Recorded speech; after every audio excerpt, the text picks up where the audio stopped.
semuanya, kita dari kelompok 1 akan membagikan perjalanan menuju Pangandaran.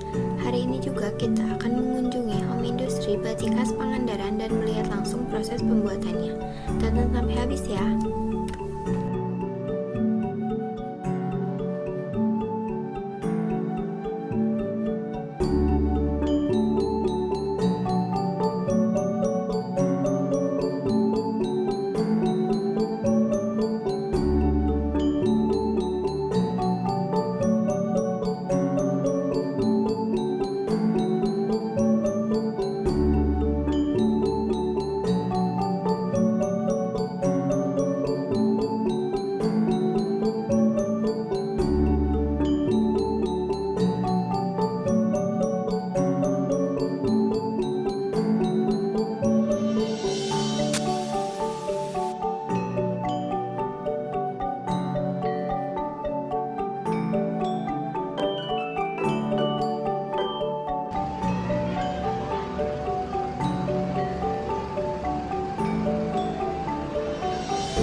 Jadi, sekitar jam setengah 11 malam, bis mulai memasuki area kampus.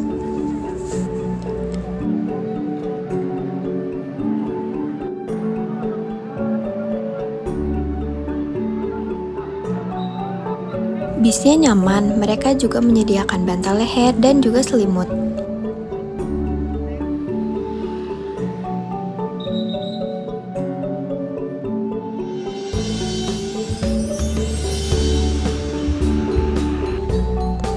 Selama perjalanan juga, kita ditemani oleh GoTrip.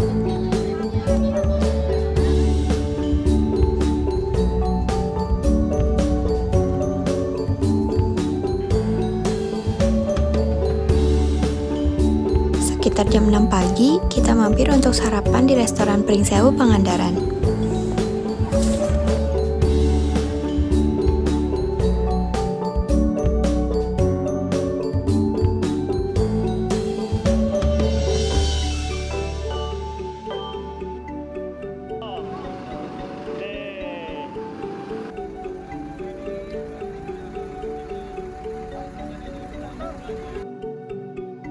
Hai semuanya, kami dari kelompok 1 ingin mengeksplorasikan batik dahon di Pangandaran. Yuk ikutin keseruannya cara pembuatannya.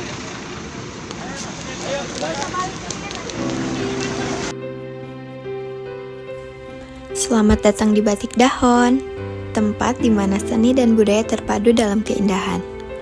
Di tengah suasana asri pedesaan yang menenangkan, para pengrajin lokal menghidupkan warisan budaya mereka melalui sentuhan tangan mereka. Hai semuanya, kita udah ada di mana? Batik Dahon. Kita ada pematerinya. Hai.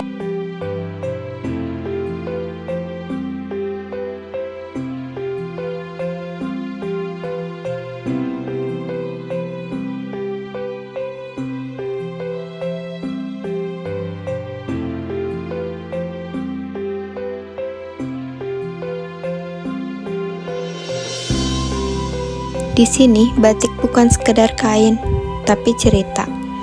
Cerita tentang dedaunan yang menjadi inspirasi utama motifnya. Melambangkan harmoni dengan alam, dengan pewarna alami yang ramah lingkungan. Batik dahon khas Pangandaran ini berhasil membuat beragam produk fashion yang mendapat pengakuan dari pasar internasional.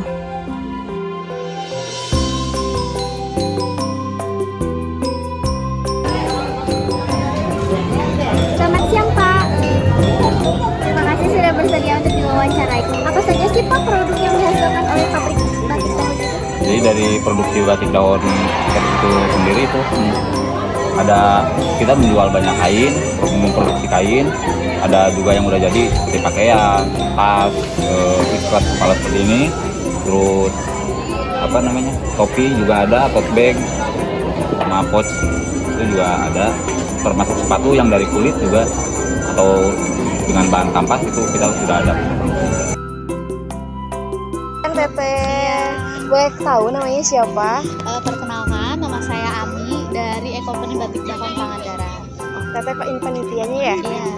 Mau nanya, kalau nama dahon itu tuh ada singkatan nggak atau ada maknanya gitu? Kalau singkatan enggak ya? Kalau batik dahon itu diambil dari nama tumbuhan yang tumbuh di perairan Pangandaran. Kalau di Indonesianya itu biasa disebut pohon nipah. Kalau di sini di Sunda di Pangandaran biasa dipanggil pohon dahon. Jadi kita jadikan brand untuk batik. Awal mulanya terdiri ini mulanya dari mana? Ide atau gimana? Idenya itu ketika ada pameran di Yogyakarta. Ibu saya itu pertama kali melihat ekoprint itu di Yogyakarta. Nah, beliau tertarik, kemudian kenapa enggak di Pangandaran banyak banyak pohon-pohon gitu ya, melimpah gitu. Nah, dijadikanlah kita usaha ekoprint. Berdirinya Itu kapan? berdirinya itu tahun 2018. 2018. Aku mau nanya, kalau ini tuh target pasarnya tuh anak-anak kah atau usia dewasa atau gimana buat target pasarnya? Kita dari segi produk ya, kalau produk kita bikin buat anak-anak bisa, bikin untuk kalangan dewasa ke atas juga bisa, jadi semua kalangan bisa kita. Tapi kalau untuk anak yang kurang kreatif, ini tuh mendukung buat kreatif atau enggak? Iya, sangat mendukung sekali ya. Kalau misalnya daripada main HP gitu ya, lebih baik membuat karya gitu. Contohnya membuat ekoprint. Dengan cara memukul, cuma memukul Iya, aja cuma atau ada memukul cara aja. lain? Kalau ekoprint itu ada beberapa teknik. Ada teknik ponding seperti ini, namanya teknik ponding yang dipukul-pukul. Kemudian ada teknik kukus. Iya, yang dikukus. Kalau teknik ponding itu biasanya di media kecil itu lebih cepat. Kalau di media yang lebar atau besar itu lumayan memakan waktu yang lama. Kalau Kira-kira sekitar seminggu ada, kalau nggak dikerjain ya seminggu. Nah, kalau proses pengukusan kalau di media kecil itu malah lebih lama. Sebaliknya kalau di media yang udah lebar gitu ya, bisa memakan waktu lebih cepat gitu. cukup deh sekian dari kelompok 1. Dadah. Makasih ya Teh.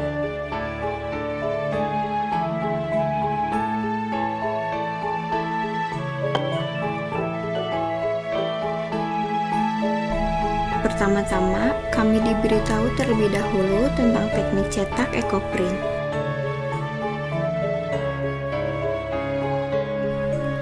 Daun yang sedang dipegang oleh Ibu Elin Herlina bernama daun randuk.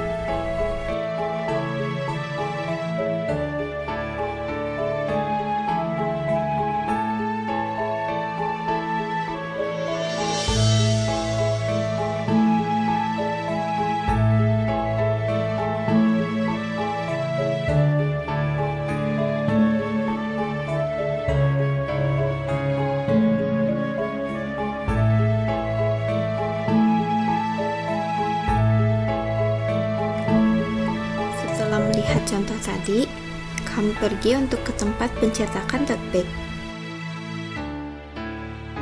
Hai, kita lagi di batik dahon. Hijau, kalau udah agak kelamaan tuh hasilnya agak coklat. Oke. Kalau ini namanya tuh daun jati. Nanti menghasilkan warna merah. Wow. Ya. Tapi kalau untuk memukul daun jati itu harus pelan-pelan ya, soalnya banyak mengandung air di bagian batang sini. Nanti itu biasanya cepat pecah. Jadi harus pelan-pelan aja. Nah, si posisi daun untuk daun jati itu, si yang uratnya itu ada di bawah. Ada di bawah, jadi apa ya, tengadah kayak gini. Ya, jangan terlumpuk. Proses ini dimulai dari pemilihan daun. Daun-daun segar yang dipilih dengan hati-hati menjadi elemen utama dalam menciptakan motif unik. Selanjutnya, kita memilih dedaunan di nampan yang telah disediakan. Lalu, daun-daun tersebut ditata dengan presisi di atas kain tote bag, membentuk pola alami yang khas.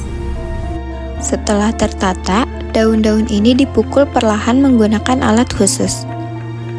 Proses pemukulan ini mentransfer warna dan serat alami daun ke kain, menciptakan detail motif yang otentik dan memikat.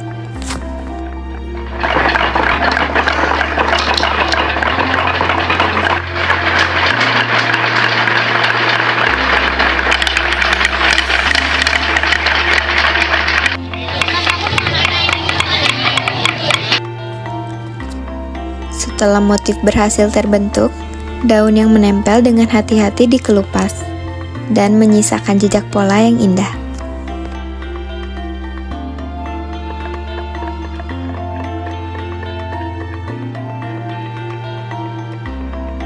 Tidak hanya cantik, produk batik dahon membawa pesan cinta terhadap lingkungan dan apresiasi terhadap budaya lokal.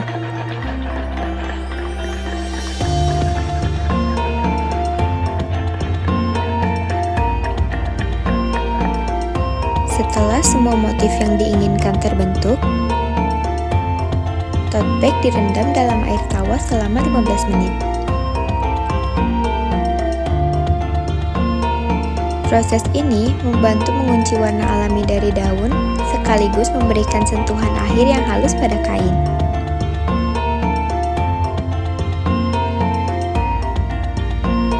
Setiap langkah dilakukan dengan penuh ketelitian dan menghasilkan karya yang tak hanya indah, tetapi juga ramah lingkungan.